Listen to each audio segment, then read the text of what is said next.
We're back, guys. Another day of organizing the shed. Today's project is a little bit simpler than what I've been doing. These handles over here, they need an organizer. They need something that's gonna hold them up, hold them in place, keep them from falling over. Hang out for a minute, we're gonna make something.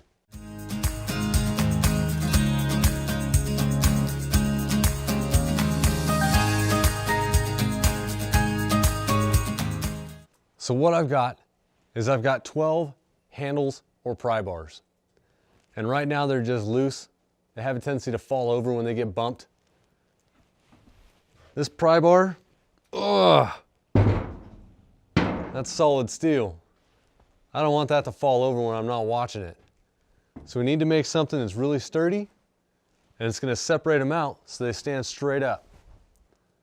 I'm thinking about a grid of 2" by 2" squares. I've got 12 handles or pry bars, but I want to make room for a couple more just in case I happen to come across one. I can just plunk it in there. I don't have to worry about making an addition to it. So if I make, we'll say 15 holes, that's a grid of 3 by 5, and that'll fit pretty nice right there in the corner.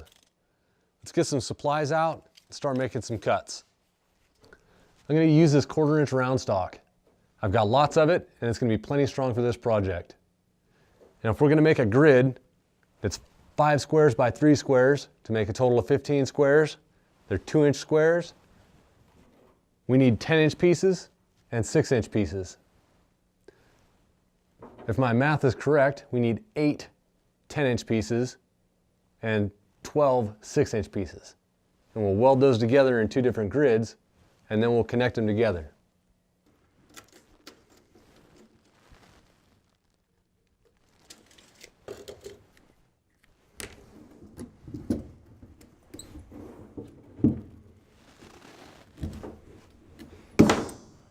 I've got all my pieces cut.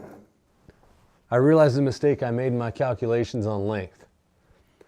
If I wanted true 2" by 2" holes or squares, I would have had to do a little bit more calculation on how thick each piece of metal was and take that into account. But the squares aren't going to be that much smaller. If I weld the very corners on the outside, these big bars are still going to fit. So I'll weld the outside perimeter, and then I'll weld a couple cross pieces in here, and then overlap with these pieces coming down.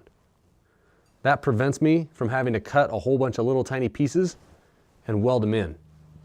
So these 2 pieces are welded up.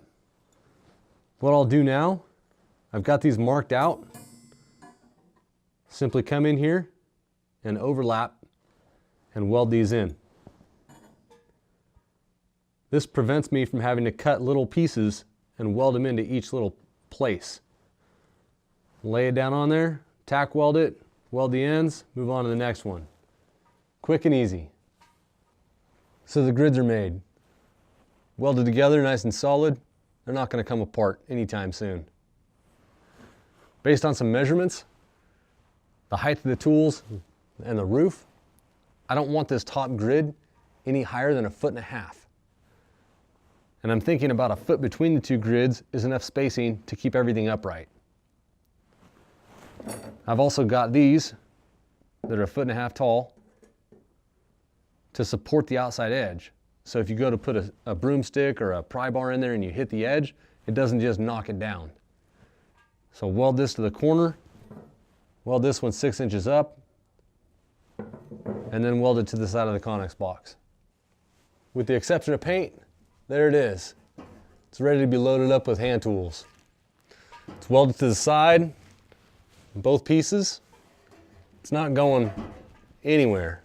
I also welded these little nuts with big washers. I welded those on the bottom for little feet so this piece of rod wouldn't dig in to the plywood floor in this Connex box.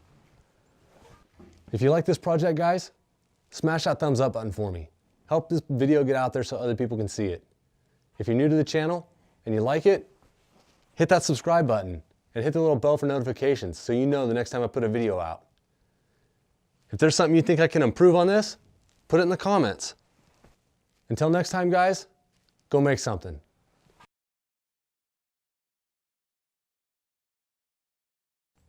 With the exception of paint, there it is. Need to get some black spray. If you're new, because everybody's new.